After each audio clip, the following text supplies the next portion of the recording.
Becoming a project manager has never been easier. The Lewis Institute, helping to certify project leaders. Welcome to The Inquisitive Analyst. My guest today is author of Practical Project Management, a proven framework that great project managers use in the real world.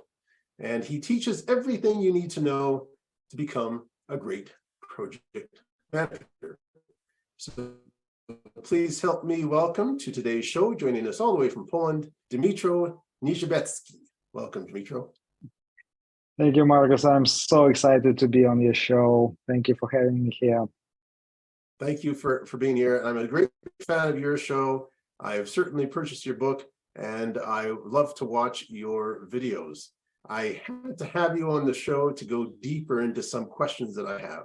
And my first question for you is, we're a project manager, we're on a project. What's the very first question that a project manager should ask at the start of a project?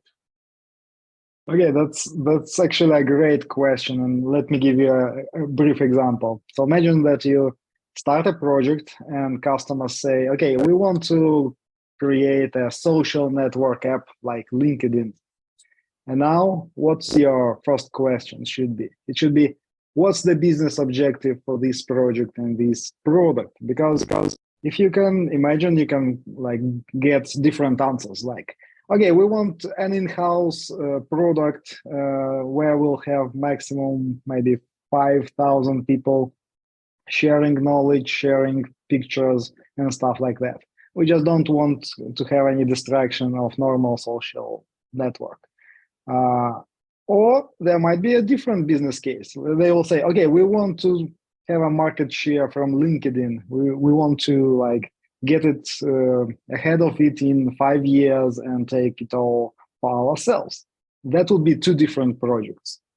For sure, it's an exaggerated like example, but you can imagine that every project, every product that we can create, we can go from small and in-house product to a large multinational, I don't know, worldwide product that everyone will use. So, yeah, what's the business case? What's the business objective is the very first question everyone should ask. Splendid, splendid. Now, I've got a copy of your book here, and my next question is about charters. And I want to read, before we even ask the question, I want to read an excerpt from this book about charters. It says on chapter 28, in theory, project owners create a project charter to authorize the existence of a project and provide formal approval to use resources for its activities. In the real world, you will do it. Most likely, you'll be the only person interested in this process. If we start a project and find out that there's already a charter, should we recommend changes to that existing charter if needed? Yeah, that's also a good question. And usually there is some misconception, like you create a project charter and it's there like hard in stone. You cannot change it. It's like an agreement until the end. But in essence, we should treat a project charter as a soft agreement not to change scope and the goal of the project during current iteration of planning. So if you started, like you agreed some scope, some project goal, and the project manager starts planning, he or she should have some period of time where everything is stable to come up with this plan. So that's the main goal. And if you go into this planning phase or even further into execution and you find out that something dramatically changes in the project, in its goal, or some big pieces of scope appear or disappear, some requirements change, that's totally okay to renegotiate the terms in the project charter to align it to the reality of the project. So there is no special benefit in keeping the initial version like untouched. Even like you can again think of it in our digital world, you always have a version, like initial version, you have version control, whatever. So in general, the answer is yes. You should be changing project charter if you encounter a situation where the project objective changes, some critical deadlines, constraints change. That's your formal agreement with customer that these changes have happened. We have a right, or that's our justification to adjust project plan and maybe like the way we execute a project. Splendid. It's always good to know and understand that, because some people feel that these things are written in stone and they're not changeable, but certainly they are. And you've explained it very well. Great. Now, also on a project, we have the beginning, but we also have the end. How do we acquire a definition of done? I mean, how do we know what the definition of success for a project is? All right. So here, I think I need to take a step back and talk about the correct mindset of how we run the project. So it doesn't matter how the project was initiated, whether it's an in-house project or you are a vendor doing some services to another company and running a project. But in general, the mindset is that client is always right. Client is always correct. And when we talk about acceptance criteria, like no matter what we put on paper, we always want to have good relationships with this client, because maybe there will be another business with this client. They will ask for another project, or we can sell them other services of our company. So from one side, the best approach to identifying these acceptance criteria or definition of success for the project is by partnering with your customers, with the main stakeholders, and discuss it openly, what would be the success criteria for them. And again, there might be situations where you as a project manager can see that it's unachievable, it's not possible. Then you open this discussion and get to a point where you mutually understand each other and agree to these success criteria. Because in the worst case scenario, you may have this all written down with signatures on the paper. And at the end of the project, you will be fighting to prove that we reached the project goals and it's successful. And customers will be very unhappy. They will finish all business with you and will never come back to your organization again for another project. And the same, you can imagine, can happen inside a bigger organization where some executives won't come to you as a project manager to like run their high-profile projects.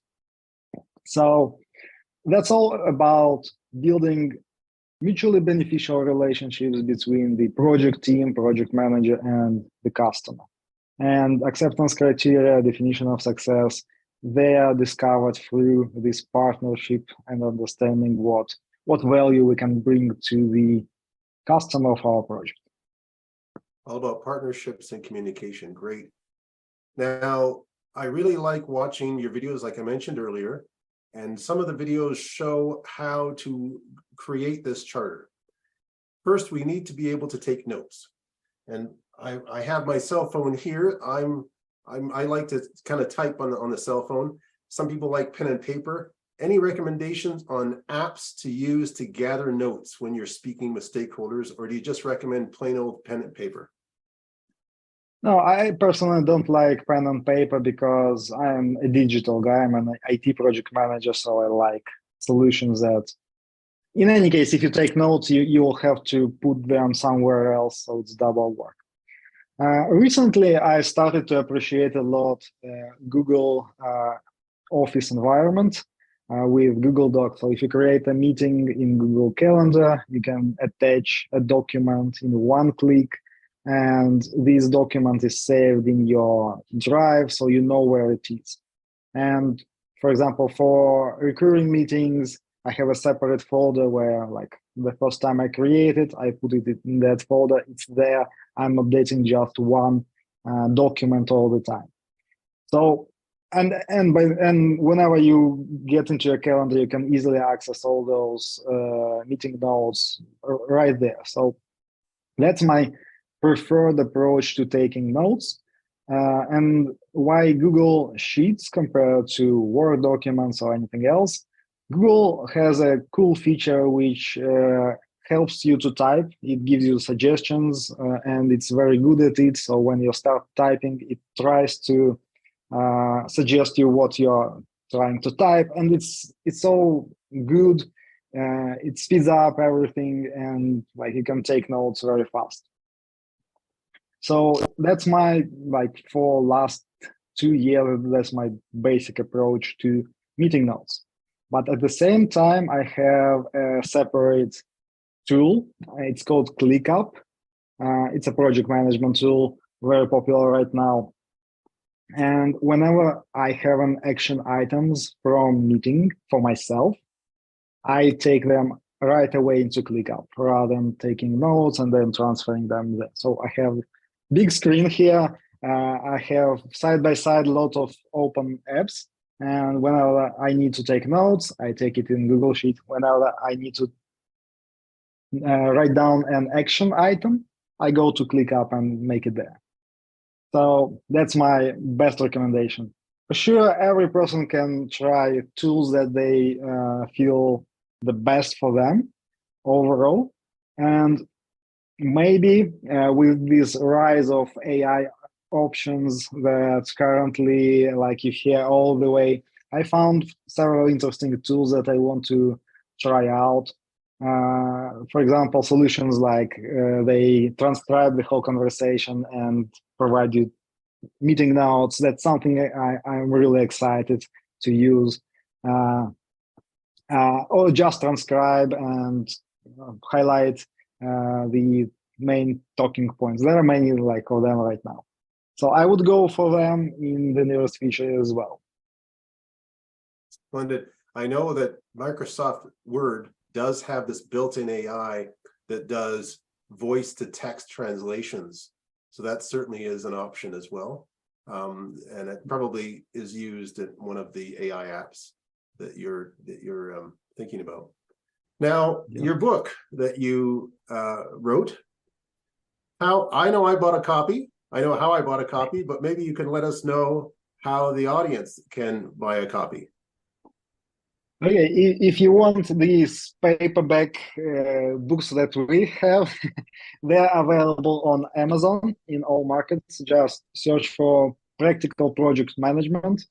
I think you will notice the face of the book very easily. If you want a digital copy with maybe some bonuses from me, you can go to pmbasics1on1.com/go/get-the book get-the-book. That's, maybe you can put it in post-production, the URL. For so sure. Splendid. These are two main sources for this book. Fantastic. PM Basics 101. Just a quick summary about what it's all about. Okay, so most project managers don't have formal education and they have to Google things around. Like, some project managers Google the whole project from start to end, how to do it, which includes processes, tools, leadership, motivation, and everything like that. And as a result, they have to trial and error a lot of these tools and processes. And I believe they shouldn't have to do this on real people while working with their teams, their stakeholders. That's why I decided that I'll be sharing my experience through PM Basic blog, through IT Project Manager's YouTube channel, where I share my practical and fresh experience, because I'm still an active IT project manager, up to date.